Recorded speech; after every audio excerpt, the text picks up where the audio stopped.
Assalamualaikum warahmatullahi wabarakatuh. Perkenalkan, saya Sinta dari SD Muhammadiyah 26 Surabaya. Pada kesempatan kali ini saya akan menyampaikan pelajaran PPKN kelas 4 SD. Untuk mengawali presentasi kali ini, marilah kita berdoa. Berdoa mulai. Pelajaran kita sekarang adalah PPKN, tema 4C, peduli terhadap makhluk hidup. Makhluk hidup adalah berupa hewan, tumbuhan, dan manusia. Ciri makhluk hidup, mereka bisa bernafas, bergerak, berpindah tempat, juga berkembang biak. Makhluk hidup selalu hidup bersosial satu sama lain. Karakteristik bentang alam berupa suhu, kelembapan, fauna, suhu hujan, dan flora. Jenis-jenis bentang alam di wilayah yang satu adalah di wilayah daratan. Daratan adalah bagian permukaan bumi yang secara tetap permanen tidak tertutup oleh air laut. Secara garis besar, daratan terdiri dari dataran rendah, dataran tinggi, pantai, gunung, pegunungan, tanjung, lembah, dan bukit. Itu adalah contoh dari wilayah daratan. Berikut adalah tabel penjelasan bagian-bagian wilayah daratan adalah dataran rendah dan dataran tinggi merupakan daratan yang memiliki ketinggian antara 0 sampai 500 meter di atas permukaan air laut. Dataran tinggi adalah daratan yang memiliki ketinggian 600 meter di atas permukaan air laut. Pantai merupakan wilayah perbatasan antara daratan dan lautan. Indonesia memiliki banyak sekali pantai karena Indonesia 3/4 bagiannya adalah bagian permukaan air.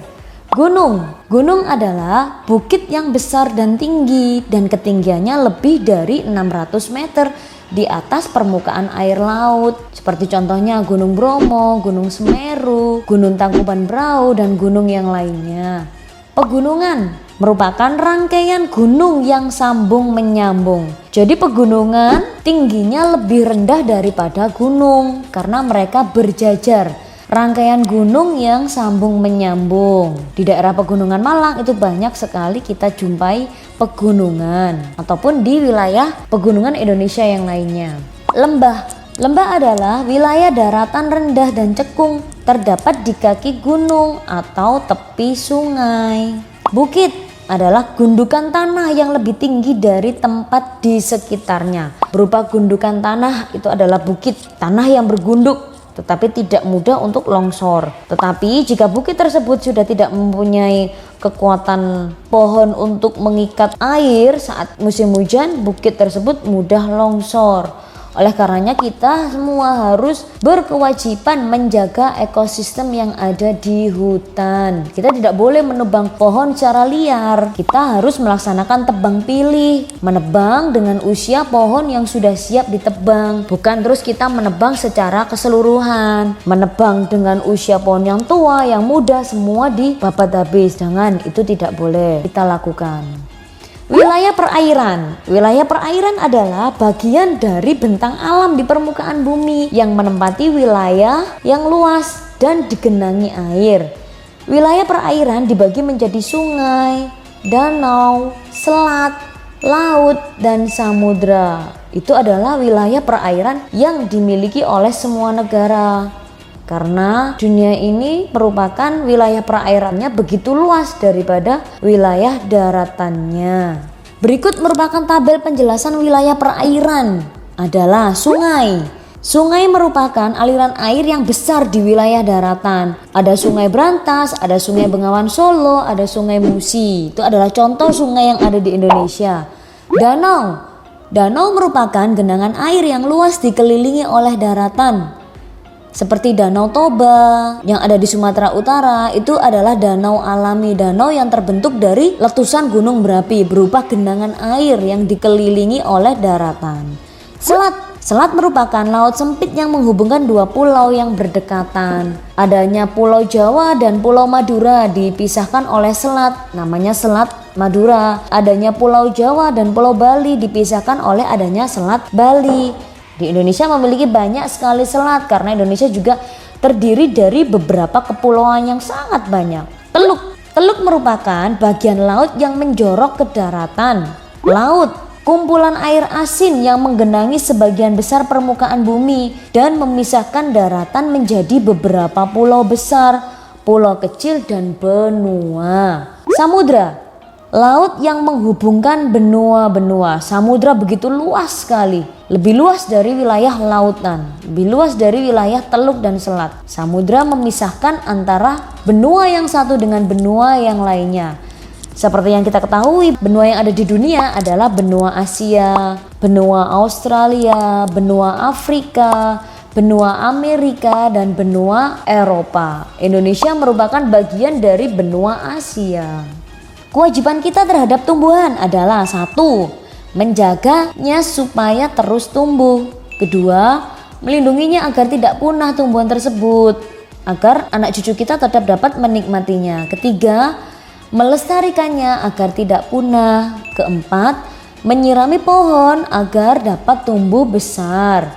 Pohon berguna sekali karena pohon dapat menghasilkan oksigen, di mana oksigen dibutuhkan semua makhluk hidup untuk bernafas, baik manusia maupun hewan. Melakukan reboisasi atau penanaman pohon ini juga begitu penting sekali, karena pohon yang kita tebang terus-menerus tanpa adanya pelaksanaan reboisasi atau penanaman pohon, maka hutan tersebut semakin lama semakin gundul. Saat hujan datang mudah sekali terjadinya banjir, saat musim kemarau bahkan mudah sekali terjadinya kebakaran hutan. 6. Memberikan pupuk agar dapat tumbuh dengan baik. Pupuk sangat bermanfaat sekali bagi tumbuhan, karena pupuk mengandung zat-zat yang dibutuhkan oleh tumbuhan agar bisa tumbuh dengan baik dan subur. 7. Melindungi pohon dari berbagai macam gangguan. Hak kita sekarang terhadap tumbuhan adalah 1. Melestarikan tumbuhan tersebut. 2. Mendapatkan udara yang segar. 3. Menikmati keindahannya. Dan 4. Mendapatkan kenyamanan dari tumbuhan tersebut. Kewajiban kita terhadap hewan adalah 1.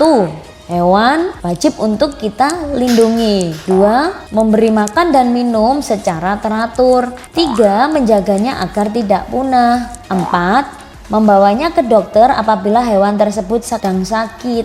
Hak kita terhadap hewan adalah 1. Melepasnya ke alam bebas. Hak untuk memasukkan ke kandang. Menjaga kepunahan hewan tersebut. Cara merawat tanaman antara lain sebagai berikut. 1. Menyiram tumbuhan secara teratur. Tumbuhan kita siram setidaknya 1 hari 1 kali atau 2 kali dengan menggunakan air yang bersih tentunya. 2. Membersihkan rumput yang tumbuh liar di sekitar tanaman, merupakan pengganggu tanaman. 3. Memotong dahan atau rantai yang mengering. 4. Memberi pupuk secara teratur. Dan yang kelima, membasmi hama pengganggu. Pelestarian hewan dan tumbuhan secara garis besar dapat dilakukan dengan 2 cara, yaitu sebagai berikut. 1. Pelestarian in situ, berarti di dalam, yaitu pelestarian yang dilakukan pada habitat hewan atau tumbuhan tersebut.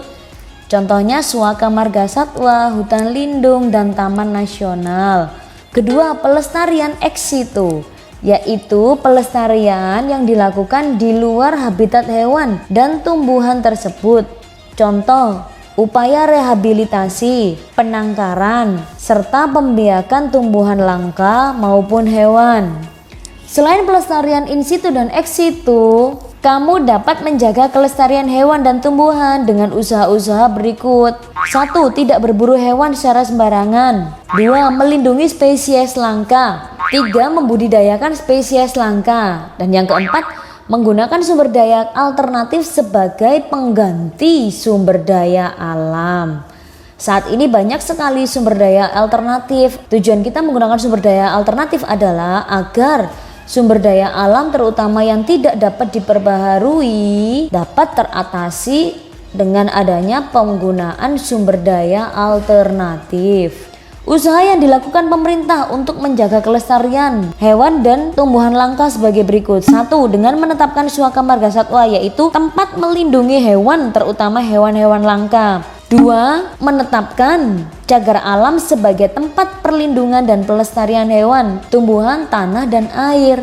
3. Menetapkan hutan lindung sebagai tempat melindungi air atau daerah resapan di hutan. 4. Melakukan inseminasi buatan pada hewan. Dan yang kelima, melakukan kultur jaringan, yaitu perkembangbiakan tumbuhan dengan memperbanyak sel tumbuh atau jaringan menjadi tumbuhan baru. Pengertian sampah dan dampak terhadap lingkungan. Sampah merupakan salah satu penyebab kerusakan lingkungan hidup. Sampah umumnya terdiri dari sisa makanan, daun-daun, plastik, kain bekas, dan karet. Kebiasaan buruk membuang sampah di sungai mengakibatkan pendangkalan sungai, sehingga menimbulkan banjir dan mencemari sumber air permukaan. Dampak sampah terhadap lingkungan sebagai berikut. 1. Pencemaran lingkungan. 2. Sering terjadinya berbagai macam penyakit akibat sampah tersebut. Contohnya seperti penyakit tifus, diare, maupun muntaber. 3. Penyumbatan saluran air. Saat hujan datang, ketika saluran air tersumbat, maka air akan meluap ke daratan dan terjadinya banjir. Pemilahan sampah dilakukan dengan cara berikut. Pemilahan dilakukan mulai dari rumah, yaitu penggunaan kantong sampah. Sampah organik dimasukkan ke dalam gentong atau drum untuk dijadikan kompos. Jika kantong sampah non-organik telah penuh, bawalah ke tempat pembuangan sampah sementara atau TPS.